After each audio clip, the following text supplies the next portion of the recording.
Nongeye mbahaye ikaze nanone tudatinze twigira ku gice cyacu cya kabiri, aho tugiye kurebera hamwe impamvu 10 zigomba gutuma worora inkwavu muri uyu mwaka wa 2025, ndetse ari n'amabanga akomeye cyane ugomba kumenya ku bworozi bw'inkwavu n'uburyo zaguteza imbere, kugira ngo nawe ubarirwe mu bantu bacitse ingoyi y'ubukene bikunyujije mu bworozi bw'inkwavu.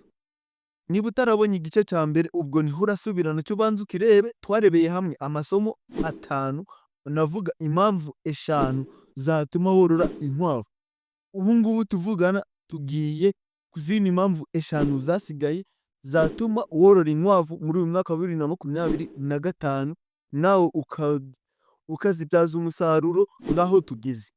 Reka tudatinze ku mwanya wa 6, zigaburirwa ibiryo biboneka hafi.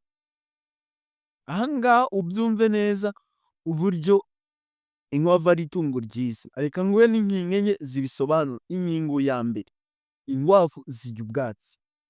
Inkwavu zirya ibibabi cyangwa imboga zoroheje nk'indoryi, dodo, mbese n'imbwija n'ibindi byatsi byinshi biboneka aha hafi, ndetse by'umwihariko ku bantu baba mu byaro aba ari akarusho cyane kubona ibyo byatsi. Ikindi, ibiribwa biraboneka hafi y'ingo rimwe na rimwe nk'ahantu mu cyaro birumvikana. Ikindi kintu kuko zirya n'ibisigazwa by'ibiryo birumvikana bifasha kugabanya igiciro cyo kuzorora mu byerekeye no kuzigaburira ibyo kurya. Urumva ko woroye inkwavu zikeneye ibiribwa byinshi na bikeya bihari, urumva byazitunga neza. Ni n'impamvu nziza igaragara ugomba korora inkwavu. Ikindi, zongera agaciro ku bisigazwa by'ubuhinzi. Ku bantu bakora ubuhinzi bagira ibintu byinshi basaguza, nk'abakora ubuhinzi bw'ibijumba, ubuhinzi bw'ibigori, bw'ibishyimbo, hari ibyatsi bisaguka nyuma yo gusarura. Urumva ko inkwavu ibyo zirabikenera kandi zikaba zabaho neza. Urumva se ni iyihe mpamvu utakora ubworozi bw'inkwavu? Niba aka kantu kagufashe, kanda like, subscribe yo ndizera neza ko wamaze kuyikanda. Twigire ku mwanya wa 7, ntabwo zikenera abakozi benshi cyangwa abantu benshi bo kuzitaho. Iki ngiki ucyumve neza. Reka nguhe n'ingingo enye zibisobanura neza. Umuntu umwe wenyine ashobora kwita ku nkwavu 10 cyangwa 20 nta ngorane, nta kibazo kibayemo. Ngaho utekereza icyo kintu, inkwavu 20 ndetse no kurenza. Urumva ko nta mpamvu yo kutorora inkwavu. Gute se? Kandi ubu buryo bwose bushoboka. Birumvikana ko nta mpamvu yo gukoresha abakozi benshi bahembwa buri kwezi. Niba uri umuntu umwe cyangwa babiri, urumva ko mwakora ibikorwa bihambaye mu bworozi bw'inkwavu. Bikaba byiza ku bantu bakeneye akazi koroheje ko mu rugo.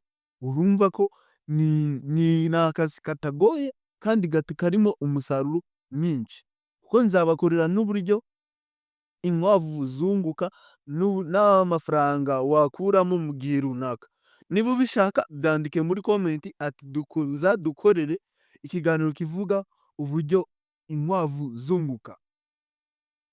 Ikindi, ziba zorohera urubyiruko cyangwa abagore bashaka guhanga imirimo. Ugasanga abantu bavuga ko babuze icyo gukora. Gute se? Inkwavu tumaze kubona ko ari ikintu cyiza cy'ingenzi wabonamo umusaruro kikaguteza imbere. Ku mwanya wa 8, zigira ubucuruzi burambye. Aha ngaha ubyumve neza. Reka nguhe n'ingingo enye zibisobanura. Niba ukoresha uburyo buhoraho bwo kuzorora, ushobora kugurisha buri kwezi.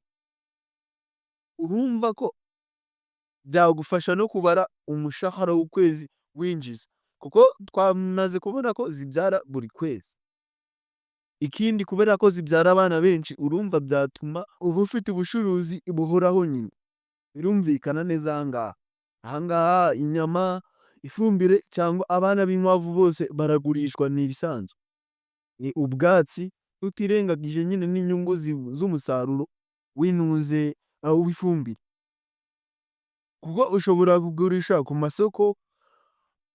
Aha ndavuga ku nyama nyine, ku nkwavu zakuze ushaka kugurisha ziri zo kuribwa, ushobora kugurisha ku masoko, abaturanyi, amahoteli cyangwa amashuri n'ibindi, kuko inyama zo zirakenerwa cyane.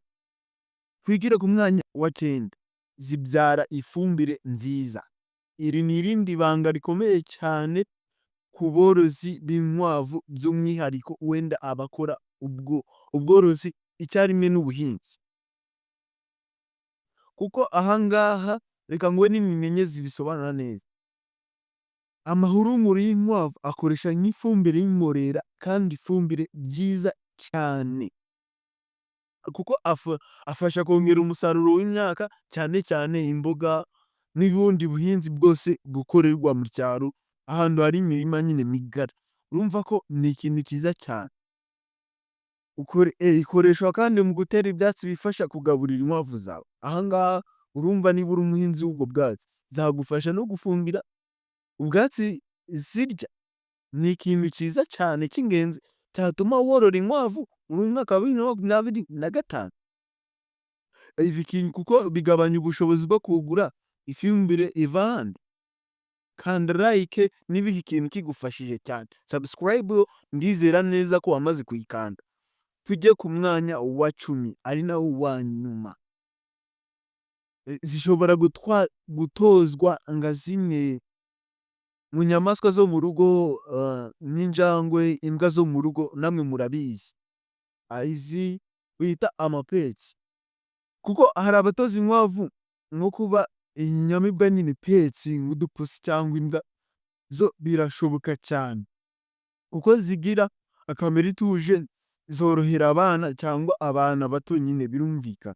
Urumva ko ni itungo ryiza washyira mu rugo n'abana ntibizigirane ikibazo.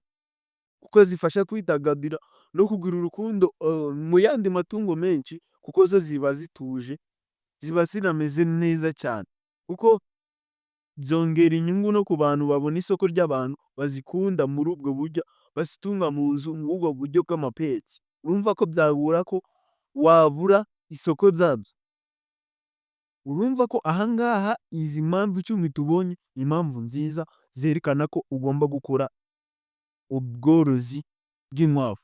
Wibutsa ko hari izindi video twakoze zifite ibice bibiri, harimo ubumenyi 10 nabwo ugomba kumenya kugira ngo mbere yuko utangira ubworozi bw'inkwavu. Aha tubonye impamvu ugomba gutangira ubworozi bw'inkwavu. None ikintu usigaje ni ukujya gukurikirana n'ayo masomo 10 ugomba kumenya mbere yo gutangira ubworozi bw'inkwavu. So reka njye mbabwire ngo Imana ibahe umugisha kuko ndabakunda cyane. Ciao ciao.